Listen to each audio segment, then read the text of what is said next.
There are times when you're just living life on autopilot. You live day to day, you make plans, and you go about doing life just as you always expected it to be. That's how things were 2 years ago. Then, in a moment, it changed.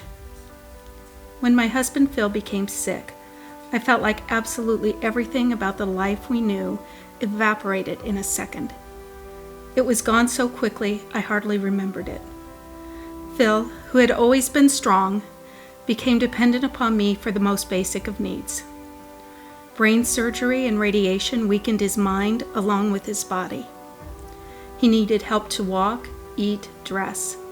He quickly became incapable of even being left alone in the house. This changed our relationship, as well as our relationships with friends and family. I became the main source of income and responsible for all aspects of our care of our home, him, and myself. Any previous alone time was gone. Any ministry I participated in ended. Opportunities to spend time with my grandchildren, to watch them grow, to participate in milestones, disappeared. Every plan we had ever made or dreamed about suddenly vanished as our only focus became keeping him alive and as healthy as possible. We had to reconstruct a new life, a life no one would willingly choose. There have been all kinds of people who've told me how well I did all of this, how strong I was. That's because they were only seeing how we were when we had pulled it together enough to actually speak to someone else. What they didn't witness was the tears, the anger, the sleepless nights, the absolute hopelessness. As bad as this sounds for me, it was 10 times worse for Phil. So here's the deal. Despite all of this, the one thing I absolutely knew was that we were within God's will. This was certain because all other options had been taken off the table. As unhappy as I was with the circumstances, this truth gave me a joy that went beyond the reality we were living in. True joy wasn't dependent upon my happiness or circumstances. It came from the position I held with God, His love for me, and His promises that He would be faithful to us, working what was happening to our benefit and His glory. For Phil, surrendering control of his life had always been an obstacle to a relationship with Jesus.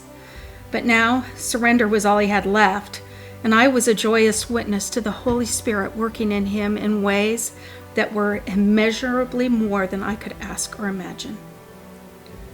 I spent some time studying the 23rd Psalm in depth and started to see Jesus as the Good Shepherd in ways I never had before. I understood that the Good Shepherd was watching over me as I would lie down, that He was restoring my soul, and that I didn't need to fear evil as we walked so closely to death. Each night, as I would close my eyes, I could feel His nearness through those words.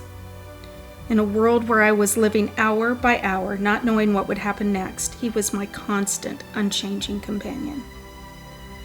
For a person with faith in God, a person who trusts that God will be faithful, I would encourage them to draw near to Him, sit quietly in His presence, be honest with Him, cry out to Him.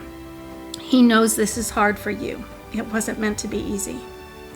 I was reminded over and over that what Jesus endured also was not easy.